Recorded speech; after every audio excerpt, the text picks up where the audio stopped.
Hello, welcome back to Mrs. Malabar. അപ്പോൾ ഇന്ന് ഞാൻ കിഫായ കേക്കിൻ്റെ റെസിപ്പി ആയിട്ടാണ് വന്നിട്ടുള്ളത്. ഇതിപ്പോൾ നമുക്ക് ഷോപ്സിലെല്ലാം വാങ്ങിക്കാൻ കിട്ടുന്നുണ്ട്. അപ്പോൾ ഞാനൊന്ന് ട്രൈ ചെയ്ത് നോക്കിയതാണ്. ഇതിൽ പിസ്ത, മാങ്ങ, സ്ട്രോബെറി അങ്ങനെ കുറേ ഫ്രൂട്ട്സും നട്ട്സും എല്ലാം വെച്ചിട്ട് ഉണ്ടാക്കുന്ന ഒരു കേക്കാണ്. അപ്പോൾ നമുക്ക് ഈ കേക്ക് എങ്ങനെ ഉണ്ടാക്കുന്നത് നോക്കാം.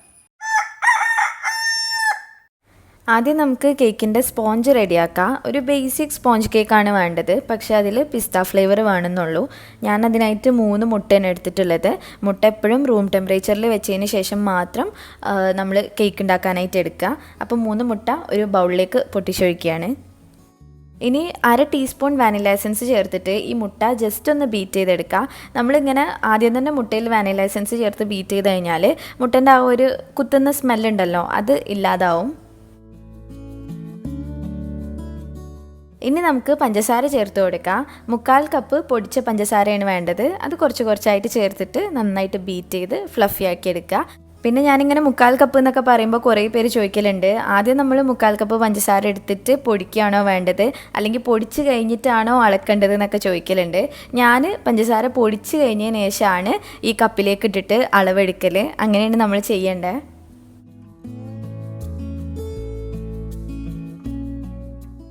ഇപ്പോൾ മുട്ടയും പഞ്ചസാരയും നന്നായിട്ട് മിക്സ് ആയിന്. ഇനി നമുക്ക് കുറച്ച് പിസ്തൻ്റെ എസൻസ് ചേർത്ത് കൊടുക്കാം. ഇത് നമ്മൾ മിൽക്ക് ഷേക്ക് ഒക്കെ ഉണ്ടാക്കാൻ വേണ്ടിയിട്ട് യൂസ് ചെയ്യുന്ന എസൻസ് ആണ്. ടൈഗറിൻ്റെ പിസ്ത ഇലൈച്ചി മിക്സ് ആണിത്. അപ്പം അത് കുറച്ച് ഇറ്റിച്ച് കൊടുക്കുന്നുണ്ട്. ഒരു കളർ വരുന്ന വരെ ചേർത്ത് കൊടുക്കുക.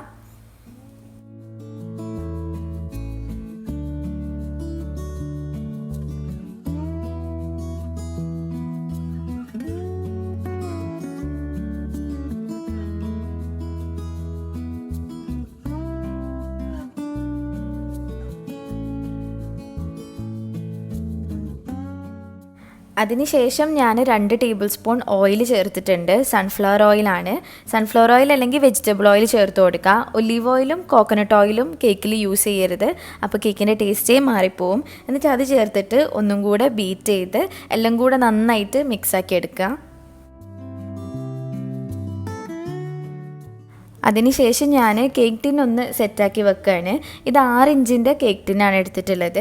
അപ്പം അതിലാദ്യം കുറച്ച് ഓയിലൊന്ന് തടവിയിട്ട് പിന്നെ താഴെയും സൈഡ്സിലൊക്കെ ആയിട്ട് ബട്ടർ പേപ്പർ വെച്ച് കൊടുക്കുന്നുണ്ട്. നമുക്ക് ഇങ്ങനെ ബേക്ക് ചെയ്യുക, അല്ലാന്നുണ്ടെങ്കിൽ കുക്കറിലോ സോസ് പാനിലോ ഡയറക്റ്റായിട്ട് ഒഴിച്ചിട്ട് അങ്ങനെയും ബേക്ക് ചെയ്തെടുക്കാൻ പറ്റും. ഇനി നമുക്ക് ഈ കേക്കിൻ്റെ ബാറ്ററിലേക്ക് മൈദ ചേർത്ത് കൊടുക്കാം. 1/4 കപ്പ് മൈദ തന്നെയാണ് വേണ്ടത്. എന്നിട്ട് അത് കുറച്ചായിട്ട് അരിച്ചരിച്ച് ചേർത്തിട്ട് മിക്സ് ചെയ്തെടുക്കുക. ഫോൾഡ് ചെയ്ത് കട്ട് ആൻഡ് ഫോൾഡ് മെത്തേഡിലൂടെ അങ്ങനെ മിക്സ് ചെയ്തെടുക്കുകയാണ് വേണ്ടത്. നമ്മൾ ഇങ്ങനെ കേക്കിൻ്റെ ബാറ്ററിലേക്ക് മൈദ ചേർക്കുന്നതിൻ്റെ മുന്നേ ഒരു 2-3 പ്രാവശ്യം മൈദ അരിച്ച് കഴിഞ്ഞാൽ കുറച്ചും കൂടെ നല്ലതാണ്. കേക്ക് നല്ലോണം പൊങ്ങി വരും.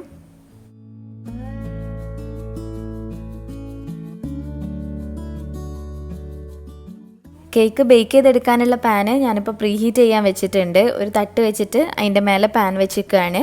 എന്നിട്ട് അതൊരു 2 മിനിറ്റ് ഒരു മീഡിയം ഫ്ലെയിമിലിട്ടിട്ട് ഒന്ന് പ്രീ ഹീറ്റ് ചെയ്തെടുക്കുക. ഇനി നമ്മുടെ കേക്കിൻ്റെ ലാസ്റ്റ് സ്റ്റെപ്പായിട്ടുള്ള ബേക്കിംഗ് സോഡയും വിനീഗറും കൂടെ മിക്സ് ചെയ്തിട്ട് ഒഴിക്കാൻ പോവാണ്.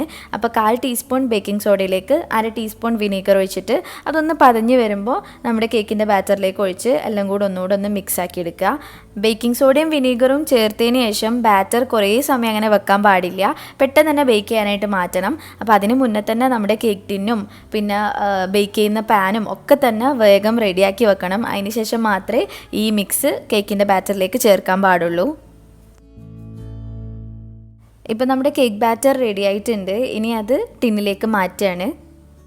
കേക്ക് ടിൻ ജസ്റ്റ് ഒന്നിങ്ങനെ ടാപ്പ് ചെയ്തതിന് ശേഷം നമ്മൾ ബേക്ക് ചെയ്യുന്ന പാത്രത്തിലേക്ക് മാറ്റിയിട്ട് അത് അടച്ച് വെച്ച് ഒരു 20 മുതൽ 25 മിനിറ്റ് വരെ ലോ ഫ്ലെയിമിലിട്ടിട്ട് കുക്ക് ചെയ്തെടുക്കുക. പിന്നെ ഞാൻ എപ്പോഴും പറയുന്നതാണ്, നമ്മൾ യൂസ് ചെയ്യുന്ന സ്റ്റവിൻ്റെ ഹീറ്റിനനുസരിച്ചിട്ടും പാൻ്റെ കണക്കിനനുസരിച്ചിട്ടൊക്കെ ഇതിൻ്റെ ബേക്കിംഗ് സമയത്തിൽ വ്യത്യാസം വരും. അപ്പോൾ നിങ്ങളൊന്ന് ശ്രദ്ധിച്ചിട്ട് മാത്രം ചെയ്യുക. ഇപ്പോൾ നമ്മുടെ കേക്ക് റെഡി ആയിട്ടുണ്ട്. പിന്നെ അത് കുറച്ചൊന്ന് താന്ന് പോയിന്. എന്താ വെച്ചാൽ ഞാൻ 20 മിനിറ്റിൻ്റെ മുന്നേ തന്നെ ജസ്റ്റ് ഒന്ന് പോയിട്ട് തുറന്നു നോക്കി. അത് കാരണം കേക്ക് ചെറുതായിട്ടൊന്ന് താന്നിട്ടുണ്ട്. 20 മിനിറ്റ് കഴിഞ്ഞിട്ട് മാത്രം ഇത് തുറന്ന് നോക്കുക, എന്നാൽ പിന്നെ താവൂല. 20 മിനിറ്റിൻ്റെ മുന്നേ തുറന്നിക്കുകയാണെന്നുണ്ടെങ്കിൽ ഇതുപോലെ കേക്ക് താന്നു പോവും. ഇപ്പം നമ്മുടെ കേക്ക് ഏതാണ്ടൊക്കെ ചൂടാറിയിട്ടുണ്ട്. അപ്പോൾ ഞാനത് ആ കേക്ക് ടിന്നിൽ നിന്ന് എടുത്തിട്ട് മാറ്റുകയാണ്. പഴയ സൈഡിലൊക്കെ ഉള്ള ബട്ടർ പേപ്പർ ഞാനെടുത്ത് ഒഴിവാക്കിയിട്ടുണ്ട്. പിന്നെ നമ്മൾ കേക്ക് ബേക്ക് ചെയ്ത് അന്ന് അല്ല ഫ്രോസ്റ്റ് ചെയ്യണമെന്നുണ്ടെങ്കിൽ നമുക്ക് ഈ കേക്ക് ക്ലിംഗ് റാപ്പ് വെച്ചിട്ട് നന്നായിട്ട് കവർ ചെയ്ത് ഫ്രിഡ്ജിൽ വെച്ചാൽ മതി. അപ്പം ഹാർഡായി പോകുന്നില്ല. അല്ലാന്നുണ്ടെങ്കിൽ ഒരു എയർ ടൈറ്റ് കണ്ടെയ്നറിൽ സൂക്ഷിക്കുക. അല്ലാതെ നമ്മൾ നേരിട്ട് പൊതിയാതൊക്കെ കേക്ക് ഫ്രിഡ്ജിലേക്ക് വെക്കുകയാണെന്നുണ്ടെങ്കിൽ ചിലപ്പം ഉറപ്പായിട്ട് പോവും. അപ്പോൾ ഈ കാര്യം ഒന്ന് ശ്രദ്ധിക്കുക. നമ്മുടെ സ്പോഞ്ച് കേക്കിനെ ഞാൻ എടുത്തിട്ട് ഫ്രിഡ്ജിലേക്ക് വെച്ചിട്ടുണ്ട്. ഇനി നമ്മുടെ ഫ്രോസ്റ്റിങ്ങിന് വേണ്ടിയിട്ടുള്ള കാര്യങ്ങളൊക്കെ റെഡിയാക്കുകയാണ്. നമുക്ക് കുറച്ച് പിസ്ത വേണം, 1/2 കപ്പ് പിസ്ത വേണം. അതൊന്ന് പൊടിച്ചെടുക്കണം. അതിന് വേണ്ടിയിട്ട് ഞാൻ പിസ്ത തൊലിയൊക്കെ കളഞ്ഞിട്ട് മിക്സിൻ്റെ ജാറിലേക്ക് ഇട്ടിട്ട് പൊടിച്ചെടുക്കുകയാണ്. അപ്പോൾ ഇതാ നമ്മുടെ പിസ്ത പൗഡർ റെഡി ആയിട്ടുണ്ട്. ഇങ്ങനെ റെഡിമെയ്ഡായിട്ട് കിട്ടുന്നതുണ്ടെങ്കിൽ നമുക്കത് യൂസ് ചെയ്യാം. എനിക്കിപ്പോൾ അത് കിട്ടാത്തതുകൊണ്ടാണ് ഞാൻ ഫുൾ പിസ്ത എടുത്തിട്ട് അത് പൊടിച്ചെടുത്തത്. പിന്നെ ഞാൻ നമ്മുടെ കേക്ക് വെറ്റാക്കാൻ വേണ്ടിയിട്ട് പാലും പിന്നെ വൈറ്റ് ചോക്ലേറ്റും കൂടെ മെൽറ്റ് ചെയ്തിട്ടുള്ളതാണ് യൂസ് ചെയ്യണത്. പിന്നെ നമുക്ക് വിപ്പിംഗ് ക്രീം ഒന്ന് ബീറ്റ് ചെയ്തെടുക്കാം. ഈ വിപ്പിംഗ് ക്രീമിൻ്റെ പാക്കറ്റ് 1/2 kg ആണ്. അപ്പോൾ അതിൻ്റെ പകുതിയാണ് ഞാനിപ്പോൾ എടുത്തിട്ടുള്ളത്. അതായത് ഒരു 250 ഗ്രാമോളം എടുത്തിട്ടുണ്ട്. പാല് നന്നായിട്ട് ചൂടാക്കിയിട്ട് അത് വൈറ്റ് ചോക്ലേറ്റിലേക്ക് ഒഴിച്ചു കൊടുക്കുകയാണ്. ചോക്ലേറ്റ് ഒന്ന് മെൽറ്റായിട്ട് വരാൻ വേണ്ടിയിട്ട്. അപ്പോൾ വൈറ്റ് ചോക്ലേറ്റ് ഞാനൊരു 3/4 കപ്പിലും കൂടുതൽ എടുത്തേണ്. കേക്ക് വെറ്റാക്കാൻ വേണ്ടിയിട്ടാണ് ഞാനിപ്പോൾ ഇത് റെഡിയാക്കണത്. ഇങ്ങനെ അല്ലാന്നുണ്ടെങ്കിൽ നമുക്ക് പാല് മാത്രമായിട്ടും യൂസ് ചെയ്യാം. ഇനി നമുക്ക് കേക്ക് ഒന്ന് ലെയറാക്കി കട്ട് ചെയ്തെടുക്കാം. അപ്പോൾ 3 ലെയറായിട്ടാണ് ഞാൻ കട്ട് ചെയ്യണത്.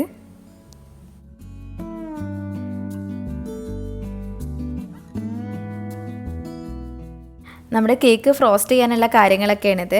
അപ്പോൾ നമുക്ക് കുറച്ച് പിസ്തൻ്റെ പൊടി വേണം. പിന്നെ മാംഗോൻ്റെ പ്യൂരി വേണം. അതായത് വെള്ളമൊന്നും ചേർക്കാതെ മാങ്ങ ജ്യൂസ് അടിച്ചിട്ട് ആ ഒരു പ്യൂരി എടുക്കുക. അല്ലാന്നുണ്ടെങ്കിൽ ഇതുപോലെ ക്രഷ് എടുക്കുക. പിന്നെ സ്ട്രോബെറിൻ്റെ പ്യൂരി കിട്ടുകയാണെങ്കിൽ അതും എടുക്കുക. ഞാനിപ്പോൾ സ്ട്രോബെറി പ്യൂരിയും ക്രഷും കിട്ടിയിട്ടില്ല. അതുകൊണ്ട് ഞാൻ ജാമാണ് എടുത്തിട്ടുള്ളത്. നമ്മൾ നേരത്തെ പൊടിച്ച് വെച്ചിട്ടുള്ള പിസ്ത കുറച്ച് ഒരു ബൗളിലേക്ക് മാറ്റുകയാണ്. ഇത് 3 നമ്മുടെ കേക്കിൻ്റെ ഫില്ലിംഗ് ആയിട്ട് യൂസ് ചെയ്യാനാണ്. അപ്പോൾ എല്ലാത്തിലും കുറച്ച് കണ്ടൻസ് മിൽക്ക് ചേർത്തിട്ട് എല്ലാം ഒന്ന് നന്നായിട്ട് മിക്സ് ചെയ്ത് മാറ്റി വെക്കാം.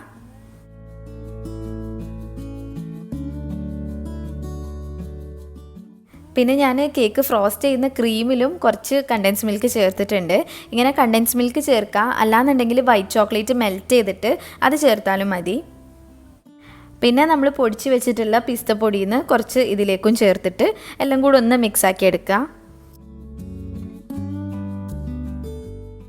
ഇനി നമുക്ക് കേക്ക് ഫ്രോസ്റ്റ് ചെയ്യാൻ തുടങ്ങാം. അവസാനം നമുക്കിതിൻ്റെ മേലെ ഗനാഷ് ഒഴിക്കണം. അപ്പോൾ അതിന് വേണ്ടിയിട്ടാണ് ഞാനിങ്ങനെ ഒരു പ്ലേറ്റ് കമിഴ്ത്തിയിട്ട് അതിൻ്റെ മേലെ വെച്ച് കൊടുത്തിട്ടുള്ളത്. അപ്പം കുറച്ച് ക്രീമാക്കി കൊടുത്തിട്ടുണ്ട് ആദ്യം. എന്നിട്ട് നമ്മുടെ ഫസ്റ്റ് ലെയർ കേക്ക് വെക്കുകയാണ്. ഞാൻ കുറച്ച് മാംഗോ ക്രഷ് ഒന്ന് ഡൈല്യൂട്ട് ചെയ്തെടുത്തിട്ട് അത് വെച്ചിട്ട് ആദ്യം കേക്ക് ഒന്ന് വെറ്റാക്കി കൊടുക്കുന്നുണ്ട്. കാരണം നമ്മുടെ വൈറ്റ് ചോക്ലേറ്റ് എന്ന് പറയുന്നത് കുറച്ച് കട്ടിയിലാണ് ഉണ്ടാവുക. അപ്പം കേക്കിൻ്റെ ഉള്ളിലേക്ക് നന്നായിട്ട് എത്താൻ വേണ്ടിയിട്ടാണ് ഈ മാംഗോ ക്രഷ് ഡൈല്യൂട്ട് ചെയ്തത് ഒഴിച്ചു കൊടുക്കുന്നത്. എന്നിട്ട് അതിൻ്റെ മേലെ വൈറ്റ് ചോക്ലേറ്റിൻ്റെ ആ ഒരു മിക്സും കൂടെ ഒഴിച്ചു കൊടുക്കുന്നുണ്ട്. ഇതിപ്പോൾ ഞാൻ കുറച്ച് ആർഭാടാക്കിയിട്ട് ചെയ്തതാണ്. ഇങ്ങനൊന്നും ഇല്ലെങ്കിലും നമ്മുടെ സാധാരണ ഷുഗർ സിറപ്പ് വെച്ചിട്ട് വെറ്റാക്കിയാലും മതി. അല്ലെങ്കിൽ നമുക്ക് പാല് യൂസ് ചെയ്യാം. ഒരു ലെയർ ക്രീം സ്പ്രെഡ് ചെയ്ത് കൊടുക്കാം. ഇനി ഈ ക്രീമിൻ്റെ മേലായിട്ട് നമുക്ക് ഫില്ലിങ് വെച്ച് കൊടുക്കാം. അപ്പോൾ ആദ്യം തന്നെ ഞാൻ മാംഗോൻ്റെ ആ ഫില്ലിങ്ങാണ് വെക്കുന്നത്. മാംഗോ ക്രഷും പിന്നെ കണ്ടൻസ് മിൽക്കും കൂടെ മിക്സ് ആക്കിയിട്ടുള്ള ആ ഒരു ഫില്ലിങ് വെച്ച് കൊടുക്കുകയാണ്. ഇനി നമ്മുടെ രണ്ടാമത്തെ ലെയർ കേക്ക് വെക്കുകയാണ്. അപ്പോൾ അതാദ്യം നമ്മുടെ മാംഗോ ക്രഷ് ഡൈല്യൂട്ട് ചെയ്തത് വെച്ചിട്ട് ഒന്ന് വെറ്റാക്കുന്നുണ്ട്. അതിനുശേഷം വൈറ്റ് ചോക്ലേറ്റും കൂടെ ആക്കി കൊടുത്തിട്ട് പിന്നെ ക്രീം സ്പ്രെഡ് ചെയ്യാണ്. ഇനി ഈ ലെയറിൻ്റെ മേലെ ഞാൻ 2 ഫില്ലിങ്ങും കൊടുക്കുന്നുണ്ട്. സ്ട്രോബെറി ജാമിൻ്റെ ഫില്ലിങ്ങും പിന്നെ പിസ്തൻ്റെ ഫില്ലിങ്ങും കൂടെ കൊടുക്കുന്നുണ്ട്. സത്യത്തിൽ ഇതെനിക്കൊരു അബദ്ധം പറ്റിയതാണ്.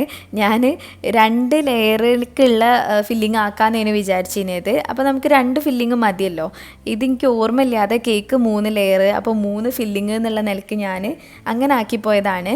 ഒന്നുകിൽ നമുക്ക് സ്ട്രോബെറിയും മാംഗോയും വെച്ചിട്ട് ചെയ്യാം. അല്ലാന്നുണ്ടെങ്കിൽ സ്ട്രോബെറി പിസ്ത അല്ലെങ്കിൽ മാംഗോ പിസ്ത, അങ്ങനെ നിങ്ങളുടെ ഇഷ്ടത്തിനനുസരിച്ചിട്ട് ഇത് 3ലും വ്യത്യാസം വരുത്താം. അപ്പോൾ ഞാൻ പറഞ്ഞ പോലെ ഇതെനിക്കൊരു അബദ്ധം പറ്റിയതാണ്. പക്ഷേ സംഭവം അടിപൊളിയായിരുന്നു. കുറേ ഫില്ലിംഗ് ഉള്ളതുകൊണ്ട് നല്ല ടേസ്റ്റ് ഉണ്ടായിരുന്നു. അപ്പോൾ നിങ്ങൾക്ക് ഇഷ്ടമുള്ള പോലെയൊക്കെ ചെയ്യുക. അതിനുശേഷം നമ്മുടെ അവസാനത്തെ ലെയർ കേക്ക് വെച്ചിട്ട് അതും കൂടെ ഒന്ന് വെറ്റാക്കി എടുക്കാം. ഇനി നമുക്ക് ഈ കേക്ക് കംപ്ലീറ്റ് ആയിട്ട് വിപ്പിംഗ് ക്രീം വെച്ചിട്ട് കവർ ചെയ്തെടുക്കാം. അപ്പം ആദ്യം വേണമെങ്കിൽ ക്രം കോട്ട് ചെയ്തിട്ട് പിന്നെ അത് ഫ്രിഡ്ജിൽ വെച്ച് സെറ്റാക്കിയിട്ട് പിന്നെ ഒരു കോട്ടും കൂടെ ചെയ്യുകയാണെന്നുണ്ടെങ്കിൽ കേക്ക് കാണാൻ കുറച്ചും കൂടെ വൃത്തി ഉണ്ടാവും. ഞാനിപ്പം ഒറ്റൊരു കോട്ടായിട്ട് അങ്ങ് ചെയ്തെടുക്കുകയാണ് ചെയ്തത്. അപ്പോൾ ഇതുപോലെ വിപ്പിംഗ് ക്രീം വെച്ചിട്ട് നന്നായിട്ട് കവർ ചെയ്ത് കഴിഞ്ഞാൽ നമുക്കിത് കുറച്ച് സമയം ഫ്രിഡ്ജിൽ വെച്ചിട്ട് ഒന്ന് സെറ്റ് ചെയ്തെടുക്കാം. ഏതാണ്ട് ഒരു 10-15 മിനിറ്റ് വെച്ചാൽ മതി, ഫ്രീസറിൽ വെച്ചാൽ മതി, എന്നാൽ പിന്നെ പെട്ടെന്ന് തന്നെ സെറ്റ് ആയിക്കോളും. ആ സമയം കൊണ്ട് ഞാൻ കേക്കിൻ്റെ മേലെ ഒഴിക്കാനുള്ള ഗനാഷ് റെഡിയാക്കുകയാണ്. വൈറ്റ് ചോക്ലേറ്റ് എടുത്തിട്ടുണ്ട്, എന്നിട്ട് ഇതിലേക്ക് വിപ്പിംഗ് ക്രീമാണ് ഒഴിച്ചു കൊടുക്കുന്നത്. എന്നിട്ട് രണ്ടും കൂടെ ഡബിൾ ബോയിൽ ചെയ്തെടുക്കുകയാണ് ചെയ്യണേ. ചോക്ലേറ്റും ക്രീമും നമ്മൾ സെയിം റേഷ്യോയിലാണ് എടുക്കേണ്ടത്, അതായത് 1:1 റേഷ്യോയിൽ. പിന്നെ ഇതിലേക്ക് വേണമെങ്കിൽ ഫ്രഷ് ക്രീമും ചേർത്ത് കൊടുക്കാം. ഞാനിപ്പോൾ വിപ്പിംഗ് ക്രീമാണ് ചേർത്തിട്ടുള്ളത്. കുഞ്ഞ് പീസ് ബട്ടറും കൂടെ ചേർക്കുന്നുണ്ട്, നമ്മുടെ ഈ ഗനാഷിന് ഇത്തിരി ഷൈനിങ് ഒക്കെ കിട്ടാൻ വേണ്ടിയിട്ട്. അപ്പോൾ നമ്മുടെ വൈറ്റ് ചോക്ലേറ്റ് ഗനാഷ് റെഡി ആയിട്ടുണ്ട്. ഇനി അതിൻ്റെ കളറ് മാറ്റാൻ വേണ്ടിയിട്ട് നേരത്തെ കേക്കിൽ ചേർത്തിട്ടുള്ള അതേ എസെൻസ് തന്നെ ചേർത്ത് കൊടുക്കുകയാണ്. ഒരു 3-4 ഡ്രോപ്സ് ചേർത്തിട്ട് മിക്സ് ചെയ്ത് നോക്കുക കളർ ഉണ്ടോയെന്ന്. ഇല്ലയെന്നുണ്ടെങ്കിൽ കുറച്ചും കൂടെ ചേർത്തിട്ട് നല്ലൊരു പച്ച കളറാക്കി എടുക്കുക. കുറച്ച് വിപ്പിംഗ് ക്രീം ബാക്കി വന്നിട്ടുണ്ട്. അപ്പോൾ ഞാൻ കേക്കിൻ്റെ ബോർഡറൊക്കെ ഒന്ന് ഡെക്കറേറ്റ് ചെയ്ത് കൊടുക്കാമെന്ന് വിചാരിച്ചിട്ട് ഇതിലും കുറച്ച് പച്ചക്കളർ മിക്സ് ചെയ്ത് വെക്കുന്നുണ്ട്. ഇപ്പോൾ ഞാൻ കേക്ക് ബോർഡിലേക്ക് കേക്ക് മാറ്റി കൊടുക്കുകയാണ്. ഞാൻ ആദ്യം വിചാരിച്ചിരുന്നത് ആ പ്ലേറ്റ് തന്നെ വെച്ചിട്ട് ഗനാഷ് ഒഴിച്ച് അതെല്ലാം ഡ്രിപ്പ് ചെയ്ത് പോയതിന് ശേഷം കേക്ക് ബോർഡിലേക്ക് മാറ്റാനേനു, എന്നാൽ പിന്നെ നല്ല വൃത്തി ഉണ്ടാവും കേക്ക് കാണാനായിട്ട്. പക്ഷേ ആ പ്ലേറ്റ് അത്ര ശരിയില്ല, കേക്ക് ഇങ്ങനെ ചെരിഞ്ഞ് പോകുന്നുണ്ട്. അപ്പോൾ പിന്നെ ഞാൻ വിചാരിച്ച് വേഗം ഇനി കേക്ക് ബോർഡിലേക്ക് മാറ്റിയിട്ട് ഗനാഷ് ഒഴിച്ചു കൊടുക്കാമെന്ന്. അപ്പോൾ അതിന് വേണ്ടിയിട്ട് കേക്ക് എടുത്തിട്ട് മാറ്റുകയാണ്. നമ്മുടെ ഗനാഷ് ഒന്ന് ചൂടാറി കഴിഞ്ഞതിന് ശേഷം ഇത് കേക്കിൻ്റെ മേലായിട്ട് ഒഴിച്ചു കൊടുക്കുക. ഗനാഷ് ചൂടോടെ ഒഴിക്കാൻ പാടില്ല, അപ്പം കേക്കിൻ്റെ ആ ക്രീമും കൂടെ മെൽറ്റായിട്ട് വരും. അപ്പോൾ ഒരു ഇത്തിരി നമ്മൾ കൈയൊന്നിങ്ങനെ വെച്ച് കഴിഞ്ഞാൽ ചൂടാറിയിട്ടുണ്ടെന്ന് തോന്നുന്ന തരത്തിലായി കഴിഞ്ഞിട്ട് വേണം ഇതിൻ്റെ മേലേക്ക് ഒഴിക്കാനായിട്ട്. അപ്പോൾ ഈ ഗനാഷ് താഴെ വരെ നല്ലോണം സ്പ്രെഡ് ആയിട്ടുണ്ട്. ഇനി നമുക്ക് കേക്കിൻ്റെ മേൽഭാഗം ഒന്ന് ഡെക്കറേറ്റ് ചെയ്തെടുക്കാം. ഞാൻ കുറച്ച് ഫ്രൂട്ട്സും പിന്നെ ചോക്ലേറ്റിൻ്റെ പീസസും എല്ലാം വെച്ചിട്ടാണ് ഡെക്കറേറ്റ് ചെയ്യുന്നത്. ഈ ഗനാഷ് കംപ്ലീറ്റ് ആയിട്ട് ഒലിച്ചിറങ്ങിയെന്ന് ഉറപ്പ് വരുത്തിയതിന് ശേഷം മാത്രം മേലെ ഡെക്കറേറ്റ് ചെയ്യുക. അല്ലാന്നുണ്ടെങ്കിൽ ഗനാഷ് പോരുന്നതിൻ്റെ കൂട്ടത്തിൽ നമ്മൾ ആ ഡെക്കറേറ്റ് ചെയ്തതും കൂടെ താഴത്തേക്ക് ഒലിച്ചിറങ്ങും. അപ്പോൾ ആ കാര്യം ഒന്ന് ശ്രദ്ധിക്കുക. ഇനി അതിൻ്റെ ബോർഡർ ഒന്ന് സെറ്റാക്കി കൊടുക്കാൻ വേണ്ടിയിട്ട് ഞാൻ കുറച്ച് പിസ്തൻ്റെ പീസസ് ഇങ്ങനെ വെച്ച് കൊടുക്കുന്നുണ്ട്. സാധാരണ കേക്ക് ഉണ്ടാക്കി കഴിഞ്ഞാൽ അതിൻ്റെ ഡെക്കറേഷനൊക്കെ കഴിഞ്ഞ് കാണാൻ എനിക്ക് ഭയങ്കര ഇഷ്ടമാണ്, നല്ല സന്തോഷം തോന്നും. പക്ഷേ ഈ കേക്ക് ഞാൻ ആക്കി കഴിഞ്ഞതിന് ശേഷം എനിക്ക് അത്ര ഒരു പെർഫെക്റ്റ് ആയിട്ട് തോന്നിയിട്ടില്ല. കാരണം അത് ഫ്രോസ്റ്റ് ചെയ്യുന്ന സമയത്തോ ഡെക്കറേറ്റ് ചെയ്യുന്ന സമയത്തൊക്കെ ഇതിൻ്റെ സ്പീഡ് കാരണം അത്രയ്ക്കൊരു പെർഫെക്ഷൻ കിട്ടിയിട്ടില്ല. ഞാൻ പെട്ടെന്ന് വേഗം തീർക്കാമല്ലോ എന്ന് വിചാരിച്ചിട്ട് സ്പീഡിൽ ചെയ്തതാണ്. അപ്പോൾ അത് കാരണം അത്ര ഒരു പെർഫെക്ഷൻ വന്നിട്ടില്ല. അപ്പോൾ നിങ്ങൾ ചെയ്യുന്ന സമയത്ത് നല്ലോണം ടൈം എടുത്ത് അടിപൊളിയാക്കിയിട്ട് ചെയ്യുക. കേക്കിൻ്റെ താഴ്ഭാഗമൊക്കെ ക്ലീൻ ചെയ്തതിന് ശേഷം ഞാൻ നേരത്തെ ബാക്കി വന്നിട്ടുള്ള വിപ്പിംഗ് ക്രീം വെച്ചിട്ട് ഒരു ബോർഡർ പോലെ വരച്ചു കൊടുത്തിട്ടുണ്ട്. ഇനി കുറച്ച് ബാക്കിയുള്ള ആ പിസ്തൻ്റെ പൊടി കൂടെ ഇതിൻ്റെ മേലായിട്ട് ഇട്ട് കൊടുക്കുകയാണ്. അങ്ങനെ ഞാൻ ഡെക്കറേറ്റ് ചെയ്ത് ഇപ്പോൾ ഈ കേക്ക് കാണാൻ ആകെ മൊത്തം ഒരു പൂക്കളം പോലെ ആയിട്ടുണ്ട്. അപ്പോൾ നിങ്ങൾ ചെയ്യുന്ന സമയത്ത് നിങ്ങളുടെ ഒരു ക്രിയേറ്റിവിറ്റിക്കൊക്കെ അനുസരിച്ചിട്ട് ചെയ്യുക, നല്ല അടിപൊളിയായിട്ട് ഡെക്കറേറ്റ് ചെയ്യുക. ഇതുപോലെ ഇങ്ങനെ എല്ലാം കൂടെ വലിച്ച് വാരിയിടണ്ട, കുറച്ച് സിമ്പിളായിട്ട് ചെയ്താൽ മതി. അപ്പോൾ ഇനി നമുക്ക് കേക്ക് കുറച്ച് സമയം ഒന്ന് ഫ്രിഡ്ജിൽ വെച്ചിട്ട് സെറ്റ് ചെയ്യണം. ഒരു 2 മണിക്കൂറെങ്കിലും നന്നായിട്ട് തണുപ്പിക്കുക. അതിനുശേഷം നമുക്ക് കേക്ക് കട്ട് ചെയ്തിട്ട് കാണിച്ചു തരാം. ഇനി നമുക്ക് കേക്ക് മുറിച്ച് നോക്കാം, ഇതിൻ്റെ അകത്തെ ലെയറും കാര്യങ്ങളും ഒക്കെ എങ്ങനെയാണ് വന്നിട്ടുള്ളതെന്ന് നോക്കാം.